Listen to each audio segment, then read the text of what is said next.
Madame, Monsieur, bonsoir, bienvenue dans ce journal. Voici ce qui domine l'actualité. Une cérémonie d'hommage des populations à Ké, à Tchan et leurs alliés au président de la République, Alassane Ouattara. À Kékwa, les populations saluent le développement initié par le chef de l'État. C'était en présence du Premier ministre. Il les rassure, l'amélioration du quotidien est au cœur des actions du gouvernement. Un forum sur la gouvernance de l'Internet dans la sous-région tenu à Abidjan. Les acteurs et experts du domaine réfléchissent sur les actions à mener pour que le secteur soit plus dynamique et contribue au développement des pays. Cette 15e édition vise à améliorer l'utilisation de l'Internet et mettre en lumière toutes les opportunités liées au digital. Les fortes pluies ont déjà commencé à Abidjan comme à l'intérieur du pays. Des victimes dans la région du Poro. Mercredi dernier, une tornade s'est abattue sur le village de Namignon à environ 7 km de Sinématiali. L'on dénombre une perte en vie humaine, des dégâts importants et des blessés graves, une vingtaine de familles impactées. Des hackers ont lancé hier soir une importante attaque sur de nombreux sites du gouvernement sénégalais. Ils disent vouloir libérer le Sénégal. Le porte-parole du gouvernement sénégalais annonce une mobilisation pour rétablir les services dans les plus brefs délais. Amour, trahison, méchanceté, vengeance, voilà quelques mots pour expliquer la trame de cette histoire. Marie-Yasmine en avait après les hommes. Comme tous ceux qu'elle a rencontrés, dont le nom commence par M, M comme le mal, elle les détruisait tous. Un mal qu'elle explique comme celui que lui a fait son époux Marc Aurèle, qui avait une double vie. Cette dame au très fin, parfait, au regard perçant, ne laissait personne indifférent. C'était justement un appât, son arme fatale pour rendre tous les coups qu'elle a reçus. La vengeance de Marie-Yasmine, une œuvre de Clément Komé Kalou, c'est l'invité de la page culture. Bonsoir. Bonsoir. Je dois rappeler que vous êtes préfet de région dans le Hambol, préfet du département de Katiola, administrateur romancier, et maintenant c'est votre deuxième ouvrage. Exactement. D'accord. Comment s'est passé avec le premier ouvrage? Plutôt bien? Plutôt bien, plutôt bien. Il a été bien accueilli par le public. Je m'en réjouis déjà. D'accord, on va parler tout à l'heure de la vengeance de Marie-Yasmine qui a écrit dans un style vraiment très accessible. On peut le lire rapidement avec beaucoup de plaisir. On en reparle tout de suite, le temps de faire le tour de l'actualité ce samedi. Le Premier ministre Patrick Tachi était à Boba Kékwa. Il a été accueilli par les communautés à Ké, à Tchan et leurs alliés. Les populations ont traduit les gratitudes au chef de l'État pour les grands chantiers de développement en cours. Le reportage d'Abdoulaye Koné.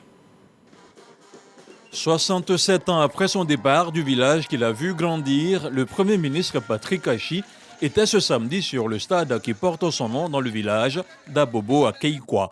À la lisière d'Abobo, les 58 villages de la commune d'Anyama sont venus traduire leur reconnaissance au chef de l'État pour ses grandes actions de développement. Recevoir une manifestation d'une telle envergure dédiée au président de la République, une personnalité hors pair, pour qui ils se sont mobilisés, comme vous le voyez, près de 10 000 personnes, est un honneur pour lequel nous rendons gloire à Dieu. Devant ces bienfaits, nous, à Tchan, en provenance de 60 villages, à Ké et à Bé, en provenance de 59 villages, et tous nos alliés de tout le Grand Sud, avons pris sur nous d'organiser cette cérémonie. Mais l'enthousiasme populaire qu'elle suscite nous fait comprendre que nous avons été avisés dans notre décision de rendre hommage au président de la République au cours de cette fête de l'excellence.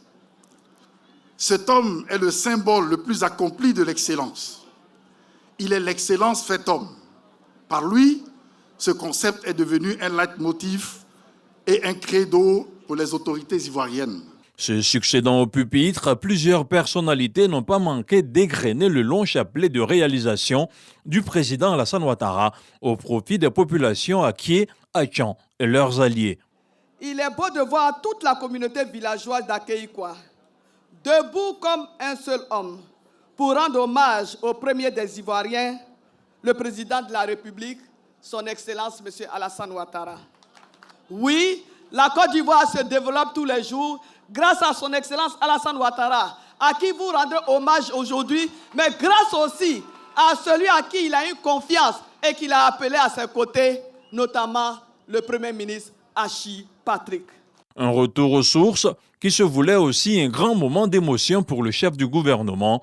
Patrick Achi a surtout appelé la population à faire bloc autour du président Alassane Ouattara.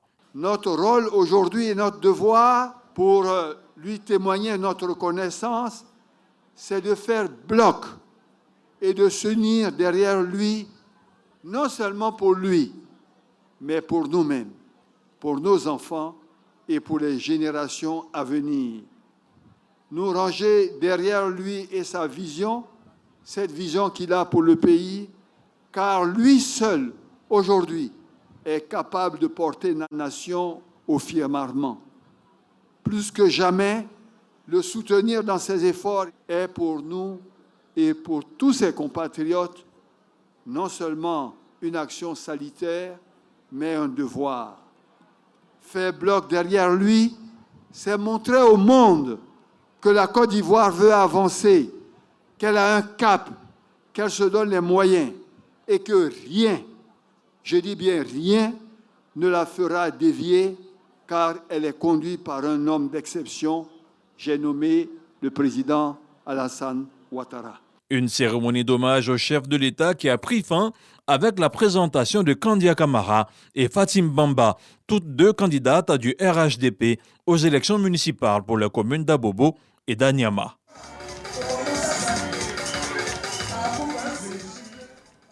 Et dans le nord du pays, c'est le même élan de reconnaissance des populations. À Kaniasso a vu son quotidien s'améliorer grâce aux actions de développement réalisées et en cours. À Sanafere-Dougou, les populations ont marqué une journée pour rendre hommage au chef de l'État. Boubacar Sila Kader Sogodogo nous emmène dans cette localité de la région du Folon. Les populations de Sanafere-Dougou, dans la sous-préfecture de Kaniasso, consacrent une journée pour rendre un vibrant hommage au chef de l'État, Alassane Ouattara, pour ses nombreuses réalisations en leur faveur. Les filles et fils de cette localité de la région du Folon, dans le district du Denguélé, sans distinction, toutes tendances politiques, religieuses et civiles confondues, traduisent d'une même voix leur gratitude et leur reconnaissance au président de la République. Depuis son avènement, le président Alassane Ouattara a fait de son cheval de bataille le bien-être des couches les plus vulnérables. En un mot, les populations rurales en témoignent la création des filets sociaux et le programme social du gouvernement PS-Gouv, volet social de sa vision intitulée Côte d'Ivoire solidaire. En 2023, le développement de Sanafere-Dougou s'est accéléré de manière prodigieuse avec la création d'un collège de proximité, d'un château d'eau, d'un nouveau pont en construction, du bitumage en cours de la voie A7 au-delà frontière du Mali qui passe par Sanafere-Dougou. Des investissements qui, selon Cissé Sindou, président du conseil régional du Folon, président de la cérémonie, ont structuré et transformé le visage du district autonome du Denguélé. Aujourd'hui, la région du Folon est la première région en Côte d'Ivoire à atteindre un taux de 100% du taux d'électrification par son Excellence le Président de la République. Pour le coparrain de la cérémonie, le ministre-gouverneur Gaoussou Touré, toutes ces initiatives de développement tendent à relever le niveau de vie des populations. C'est pourquoi il invite les populations à toujours faire confiance au président de la République pour leur épanouissement. Alassane Ouattara, le pacte que nous avons avec lui, c'est le pacte du Grassa. Je peux vous dire que ce qui reste à faire avec Alassane est encore plus grand que ce qu'il a fait. Plusieurs dons, notamment une ambulance, du matériel médical et une distinction des meilleurs acteurs de développement, sont les temps forts de cette cérémonie, en présence de plusieurs élus et cadres originaires du district du Denguélé, dont la ministre Nassene Batouré et Fousseni Dambélé, directeur général de la radiodiffusion télévision ivoirienne, fils de Sanafere-Dougou. Et puisque l'on parle de développement, voici un secteur qui peut y contribuer fortement, Internet. Son utilisation et les opportunités liées à cet outil présenté à Abidjan, c'était lors de la 15e édition du Forum ouest-africain sur la gouvernance de l'Internet. La rencontre est organisée par le ministère de la Communication et de l'économie numérique. Voyons l'ouverture des travaux avec Générosa Quadion. Selon les acteurs de l'économie numérique, Le continent africain est soumis aux obligations du monde occidental en termes de gestion de données numériques. Réduire les écarts pour atteindre l'autonomie technologique, tel est le cadre de réflexion et d'échange entre les acteurs de la sous-région de la chaîne de valeur numérique, avec pour ambition améliorer l'utilisation de l'Internet dans la sous-région. Lorsqu'on va parler de souveraineté numérique, la question de la cybersécurité va se poser. Est-ce que nous avons les stratégies adéquates? Mais pour ce qui concerne la sécurité des pans d'activité économique, aujourd'hui, c'est le privé qui a le lead. Or, ça doit être une symbiose, ça doit être une synergie entre les efforts de l'État d'un côté et les efforts du secteur privé. Et nous voulons plusieurs de ces jeunes-là pour développer leur communauté, pour développer leur pays. Il faut que ces acteurs puissent se réunir pour trouver des thématiques pour voir dans quel cadre nous allons mettre les stratégies ensemble pour que la plateforme d'échange soit vraiment collaborative, pour amener tout le monde à adhérer à la bonne utilisation de l'Internet. Ce projet s'inscrit dans la vision du ministère de la Communication et de l'Économie numérique qui compte faire de la transformation digitale un puissant levier de croissance économique. Toutes ces stratégies visent à créer autour du numérique un écosystème dynamique à même de favoriser toutes les initiatives pour le développement du numérique en Côte d'Ivoire et en Afrique. Selon la 10e étude mondiale, plus de 62% de la population mondiale utilise Internet. 58,4% de ces internautes sont actifs sur les réseaux sociaux. Elles ont aussi adopté le numérique et surtout pensent à moderniser leurs activités. L'Association des femmes battantes de Saint-Fra veut construire une usine de transformation du manioc. C'est un investissement de 225 millions de francs CFA. La réalisation de ce projet permettra à 2000 femmes d'être autonomes. Pour la mobilisation de ces fonds, un dîner gala se tient le 3 juin. Soro Corona nous en parle.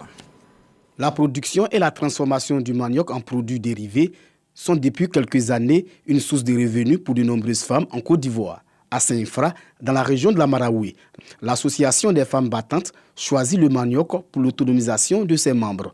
Cette organisation ambitionne la construction d'une unité de transformation du manioc d'un coût global de 225 millions de francs CFA. L'annonce a été faite au cours d'une conférence de presse animée par la présidente de l'association, Epouno Fatouma. On a besoin de 225 millions pour réaliser ce projet. C'est aux femmes, aux jeunes de travailler et donc favoriser l'autonomisation des femmes et permettre à la jeunesse aussi d'avoir une activité génératrice de revenus. L'Association des femmes battantes de Saint-Fra bénéficie du soutien de plusieurs partenaires dans la réalisation de ce projet. Nous avons mené déjà une étude et actuellement nous sommes à Saint-Fra pour permettre à ce que tout Saint-Fra accompagne ce projet pour que ce projet puisse avoir lieu. Pour le début des travaux de construction de l'unité de transformation, l'association compte mobiliser 50 millions de francs CFA au cours d'un dîner gala le 3 juin prochain. Ce projet aussi permettra à 2000 femmes d'être vraiment de s'occuper et d'être autonomes.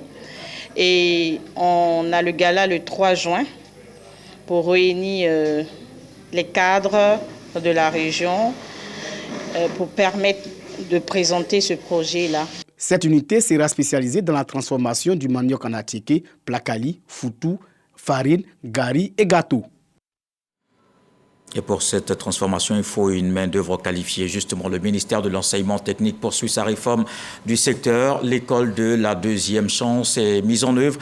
Le ministre Kofi Nguessan trouve des opportunités. Il a signé des conventions avec la France et plusieurs entreprises du consortium Abidjan Ville Durable. 130 jeunes vont se former en France dans le domaine des travaux publics. Le reportage de Issa Tionayo. 130 jeunes sélectionnés déjà dans des entreprises bénéficieront d'une formation de 3 semaines en France dans les semaines à venir. Un programme qui s'inscrit dans la droite ligne de la mise en œuvre de l'école de la deuxième chance. Avant leur départ, le ministre de l'Enseignement technique, de la formation professionnelle et de l'apprentissage a signé, au cours d'une cérémonie, des conventions avec des entreprises du consortium Abidjan Ville Durable. Aujourd'hui, la Côte d'Ivoire se construit et il est important que tout le personnel que nous engageons sur les chantiers, aussi bien au niveau de l'agence des routes qu'au niveau des missions de contrôle, qu'au niveau des entreprises, nous puissions avoir des jeunes bien formés. Des topographes, des conducteurs d'engins notamment. Donc ils vont d'abord venir 2 semaines chez nous et à l'issue de ces stages, on s'engage à les embaucher, à leur fournir un emploi. Pour réussir ce pari de l'école de la deuxième chance, la France reste un partenaire privilégié dans les dispositifs du ministère de l'enseignement technique et de la formation professionnelle. Année de la jeunesse, le ministre Kofi Nguessan réitère la volonté du chef de l'État de mettre tout en œuvre pour que les jeunes aient de l'emploi. Je crois que ce que nous faisons, c'est la concrétisation de la décision du président de la République qui a décrété l'année 2023, année de la jeunesse. Et l'école de la deuxième chance entre parfaitement dans cette ligne droite de formation de jeunes désœuvrés, déscolarisés sans emploi et leur redonner la confiance en les formant. Kofi Nguessan ambitionne d'insérer 6 millions de jeunes avec le projet de l'école de la deuxième chance, un programme destiné aux jeunes sortis du circuit de l'enseignement général. Le départ de la première vague de 24 jeunes pour la formation en France est prévu début juin. Dans le nord du pays, des femmes se distinguent dans la Bagoué. Une vingtaine d'associations et groupements féminins honorés. Ces dames ont réalisé les meilleures performances dans leurs différentes activités génératrices de revenus. Une cérémonie de distinction dans le département de Koutou en présence des ministres Bruno Koné et Amadou Koulibaly. Le reportage de Charles Tatoum. Pour la présidente de la Fédération des associations et groupements féminins de Côte d'Ivoire, Diara Salimata Dambélé, ces équipements agricoles et de salons de beauté viennent contribuer à l'autonomisation des femmes de la région de la Bagoué. Des dons qui sonnent aussi comme un clin d'œil à la célébration de la fête des mères. Cette journée d'excellence a pour objectif principal de récompenser les associations qui ont réalisé de belles performances dans l'agriculture et dans les différents domaines d'activité. Invité spécial de la cérémonie, Amadou Koulibaly, ministre de la Communication et de l'économie numérique, et Bruno Nabagné-Koné, ministre de la Construction, du Logement et de l'Urbanisme, parrain de la cérémonie. Tous deux ont suffisamment mis en lumière toutes les actions du chef de l'État Alassane Ouattara et son épouse en faveur de la promotion et l'autonomisation des femmes de Côte d'Ivoire. Dans notre pays, les femmes représentent la moitié de la population. Quand vous investissez dans la femme, vous avez investi dans la moitié de la population. C'est ce que le chef de l'État a compris très vite et qu'il a mis en œuvre très tôt. Sans tambour ni trompette. Tout était misère ici. Et nous avons très vite compris que la voie par laquelle il fallait passer, c'était la voie des femmes. Et depuis, nous avons essayé petit à petit d'organiser les femmes. Parce que nous savons, et je le redis chaque fois que nous sommes en votre compagnie, nous savons que chaque franc investi dans une femme est un franc rentable.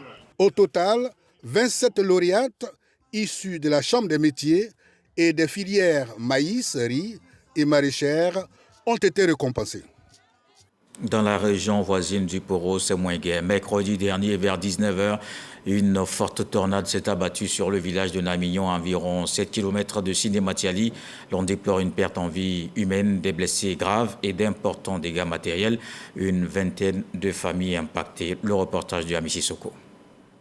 Arbres déracinés, poteaux électriques écroulés, maisons, commerces et écoles primaires publiques décoiffées, une perte en vie humaine et des blessés graves. C'est le triste constat après le passage d'une tornade survenue dans la nuit du mercredi 24 au jeudi 25 mai 2023 à Namignon, village de la sous-préfecture de Kabolodougou à 17 km de Sinématiali dans le nord. Aux environs de 19h, il a commencé à pleuvoir. Le vent était violent et j'ai eu peur, surtout mes enfants aussi. Ils étaient paniqués, monsieur n'était pas à la maison. Rendons gloire à Dieu. Il a eu plus de peur que de mal. Je n'étais pas là, j'étais parti dans un village à côté Fudjoloka pour réparer ma moto. On m'a appelé que toute la toiture de ma boutique, tout est parti. Ok, j'ai les marchandises dedans.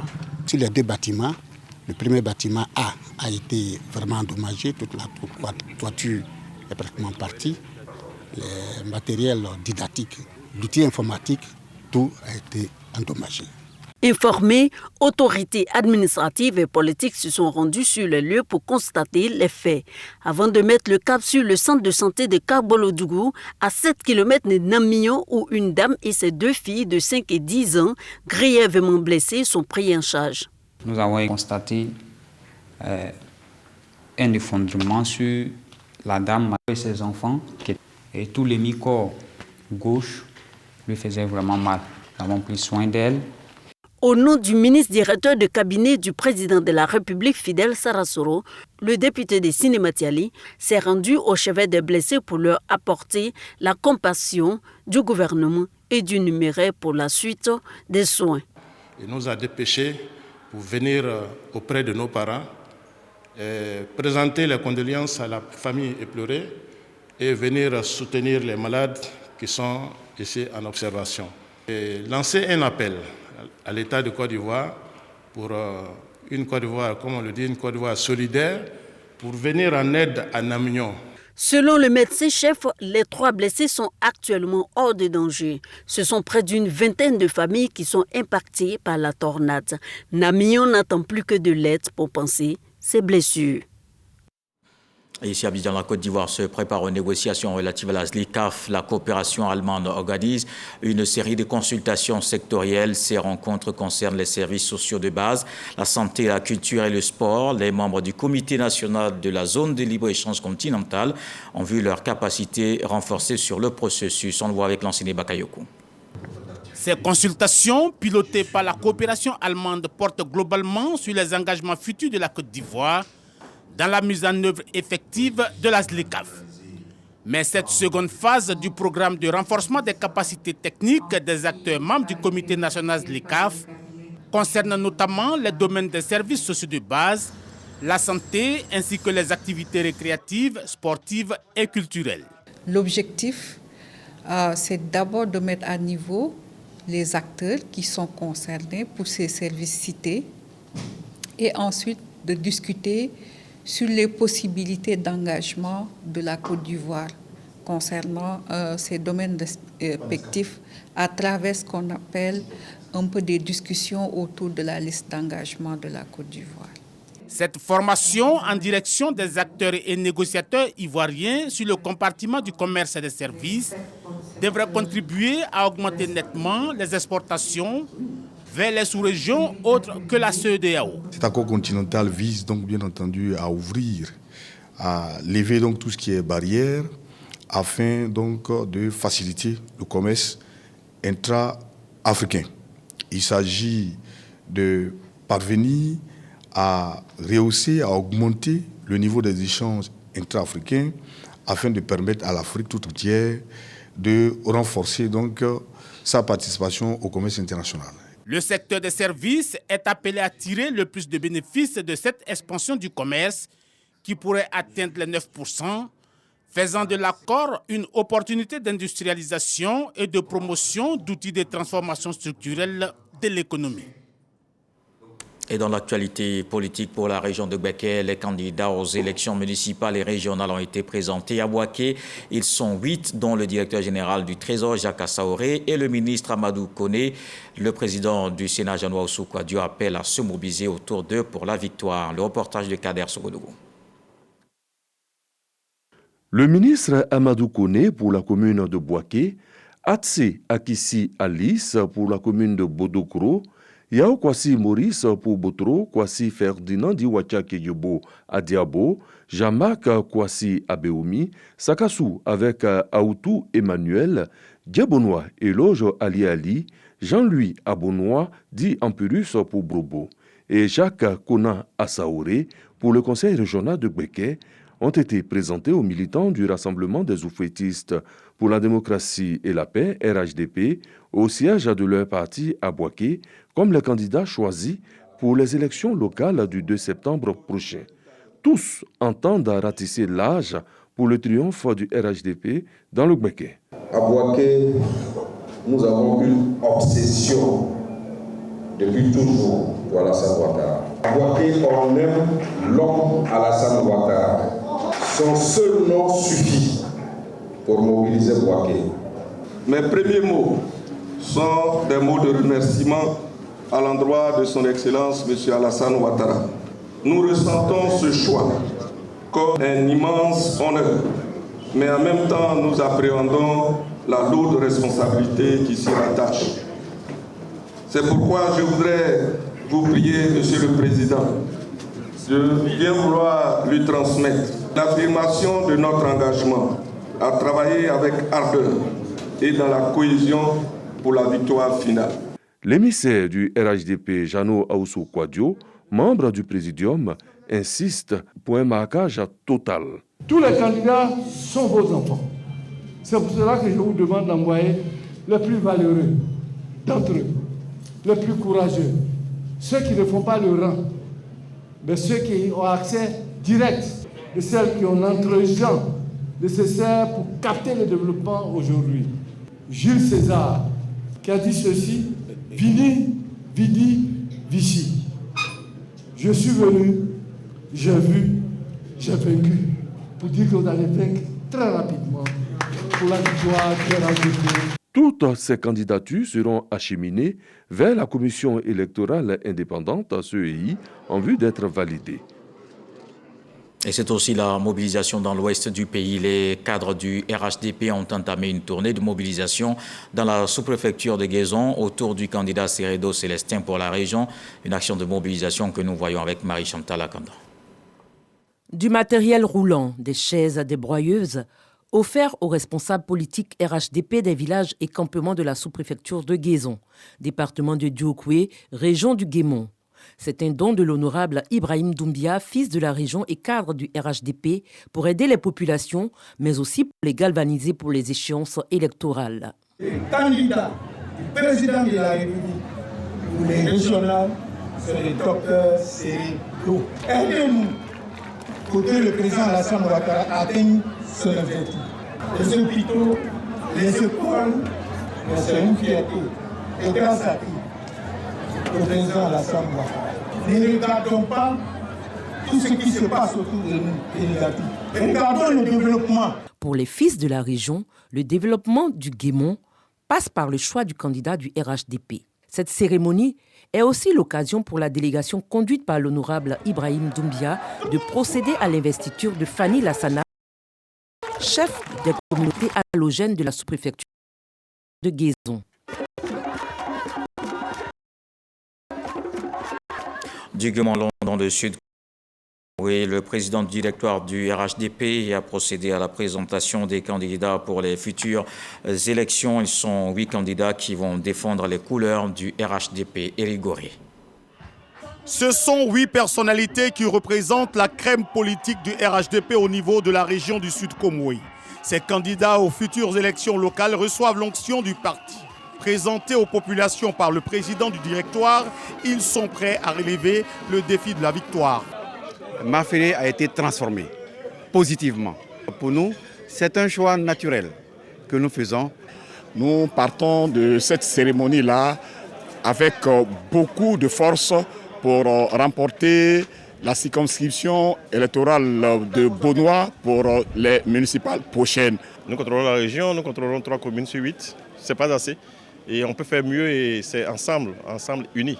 Ensemble travaillant vraiment dans la vision du président de la République que nous pourrons ravir d'autres communes dans cette région-là. Le commandant en chef de cette liste n'est autre que le docteur Akaoulé, président sortant et candidat au conseil régional. La région du Sud Komoui a bénéficié d'une attention particulière du président de la République, notamment dans l'affectation des ressources, dans la construction d'infrastructures, dans la mise en œuvre de projets de développement pour le bien-être des vaillantes populations et dans la promotion du développement humain. Gilbert Koné Kafana a invité tous les militants et cadres du parti à soutenir ces dignes représentants du parti dans cette région afin de continuer à mettre en œuvre le programme de développement du président Alassane Ouattara. Ceux qui viendront vous dire que je suis candidat pour Alassane Ouattara, et quand je vais gagner, je vais donner ma victoire au RHDP. il vous a menti. Il s'est envoyé lui-même, il n'est pas candidat du RHDP. Ceux que je vous ai présentés ce matin, c'est ceux-là que le parti a choisi. C'est ceux-là que le président du parti m'a demandé de vous présenter. Cette présentation des candidats du RHDP aux populations se tient de façon éclatée sur le territoire national. Dans le reste de l'actualité, des hackers ont lancé vendredi soir une importante attaque sur de nombreux sites du gouvernement sénégalais. Ils disent vouloir, je cite, libérer le Sénégal. Ce sont plusieurs dizaines de sites internet qui sont inaccessibles, notamment des ministères, des hôpitaux, des ambassades, des agences nationales. Le site de la présidence qui a été parmi les premiers touchés a été rétabli. Le groupe de hackers derrière l'attaque s'est auto-baptisé Équipe mystérieuse. Le porte-parole du gouvernement sénégalais se dit mobilisé pour établir les services dans les plus brefs délais. On ouvre la page consacrée à la culture.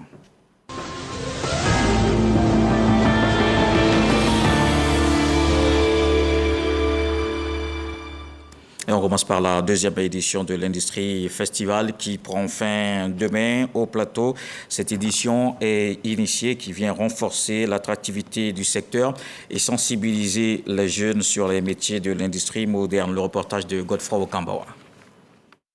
Aller à la rencontre des professionnels de l'industrie afin de promouvoir le secteur et renforcer son attractivité, ainsi que ses métiers auprès du grand public. Sensibiliser les jeunes aux métiers de l'industrie moderne innovante sont entre autres les objectifs principaux de Industrie Festival, une plateforme d'échange des acteurs du secteur à travers le thème « L'histoire de l'industrie ivoirienne de 1893 à 2023 ».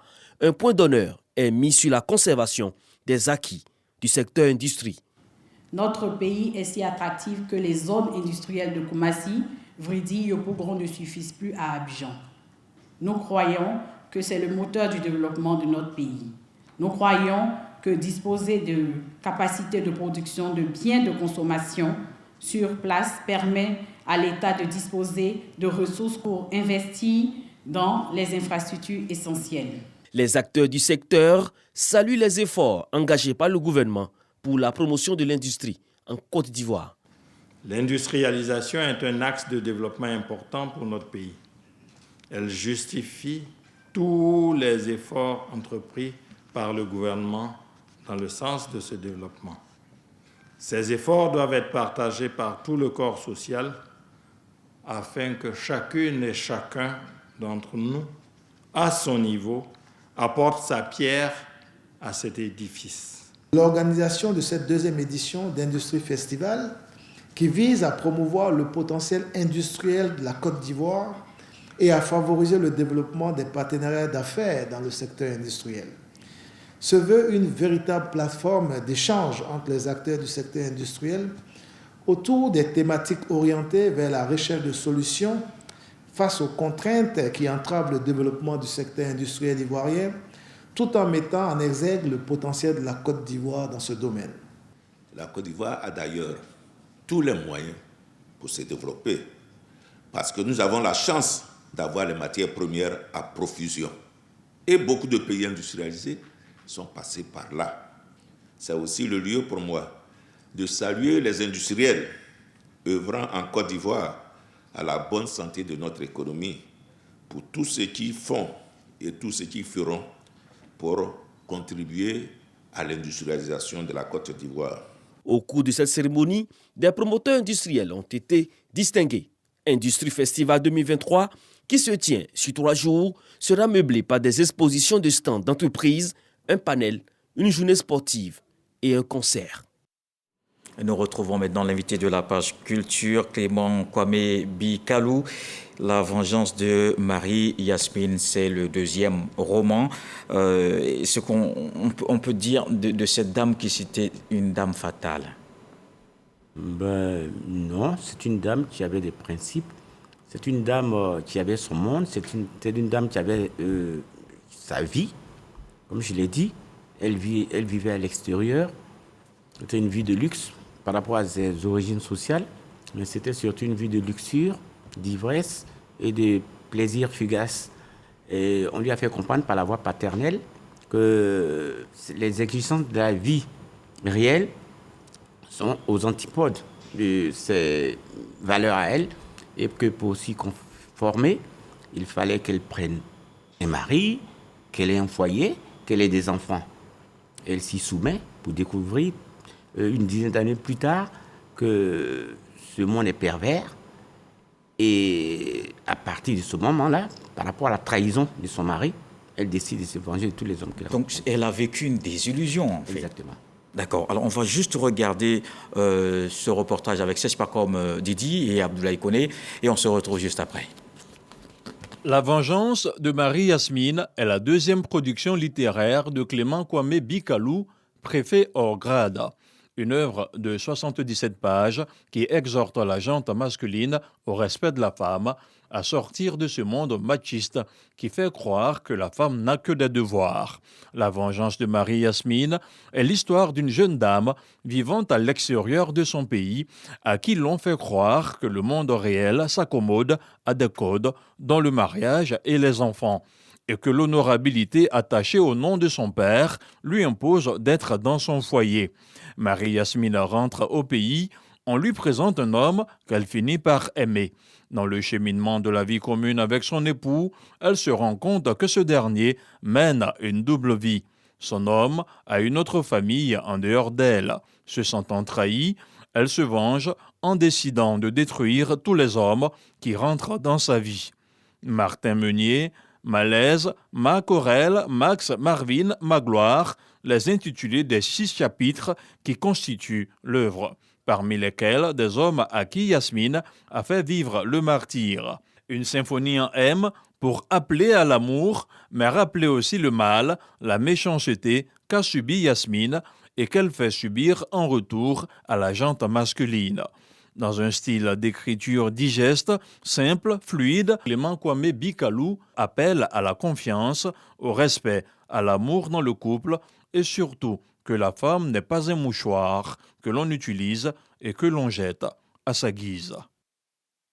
Alors, on va revenir justement au début de cette histoire, après la désillusion. Mais ce qui est généralement dit et parfois admis, c'est que les femmes ont ces flairs de savoir que quelque chose ne va pas dans le couple. Alors, Marie-Yasmine, comment elle n'a pas pu voir cela venir? Il faut remonter d'abord, comme je l'ai dit, à sa vie antérieure, à ses origines. J'ai dit que dans le roman, elle ne vit pas ici. Elle a une vie à elle, où elle obéit à ses propres codes. Et je pense qu'elle a été mise rapidement, trop tôt, dans le monde actuel. Donc elle vient, elle découvre d'autres réalités. Je pense qu'elle est, d'une certaine manière, un peu candide et naïve quand elle arrive. Parce que pour elle, la vie est rose et elle pense que la correction dont elle fait preuve lui sera rendue. Elle découvre un monde qui n'est vraiment pas le sien, un monde de mensonges, de méchanceté, de perversité. Oui. C'est pas son monde. Et elle décide de faire ce qu'elle a fait par la suite. Exactement, parce qu'elle est traumatisée. Oui, mais alors, comment... Il me semble que les parents de Mac Aurel étaient au courant de cette vie de Mac Aurel, en dehors évidemment de Marie-Yasmine. Comment cela a pu être possible? Mais c'est l'hypocrisie qui existe partout, dans toutes les belles familles. Quand vous êtes là, on vous fait savoir que c'est vous que tout le monde aime, et puis après, on sait qu'il y a d'autres personnes, mais personne ne dit rien. Donc c'est dans cette hypocrisie qu'elle plonge et qu'elle perd pied, et elle s'est vengée. Et elle est retournée dans son monde. Oui, et justement, la vengeance commence, comme par ironie du sort, par le fils de Mac Aurel, par Max. Oui. C'était pas voulu, la rencontre.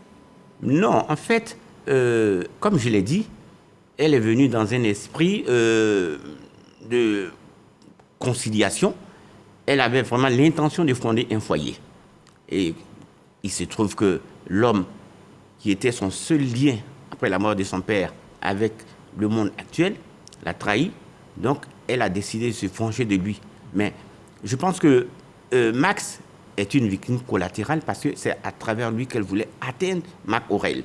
Donc, mais finalement, elle détruit la vie de Max, ce jeune étudiant qui finalement se retrouve à la rue, oui.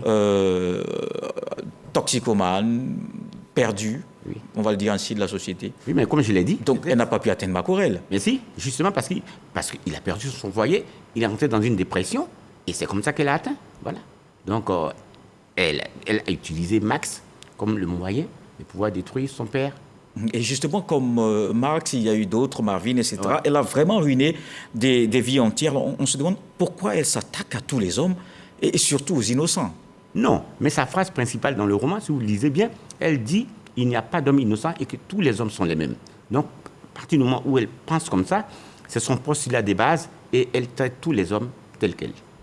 Mais c'était quand même difficile et parfois extrêmement grave, le traitement qu'elle réservait à certaines personnes. Je pense par exemple à ce banquier, Marvin, oui, à qui elle a soutiré beaucoup d'argent, oui, et qui s'est retrouvé en prison, a perdu évidemment son emploi.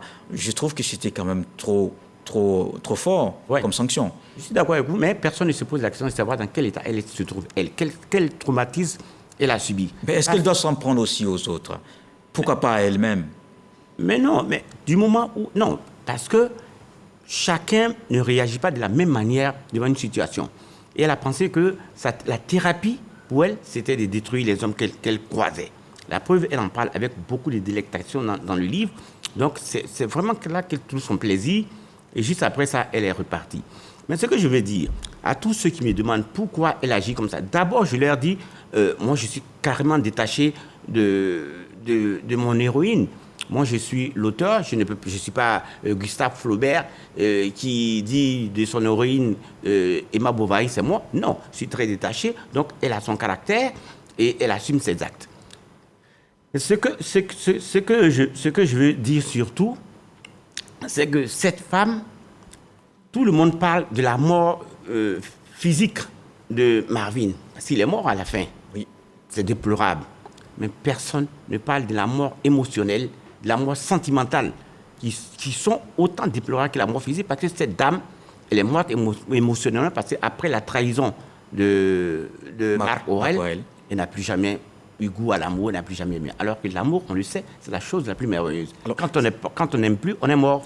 Cette histoire, Marie-Yasmine la racontait à Martin Meunier, oui, avec une froideur de la menthe religieuse, oui, mais aussi avec une certaine dangerosité. Oui. Martin, qui lui était venu en prédateur, oui, finalement, il m'a semblé qu'il a pris peur, lui. Oui, il a pris peur parce qu'en fait, il ne savait plus à quelle Marie-Yasmine il avait affaire.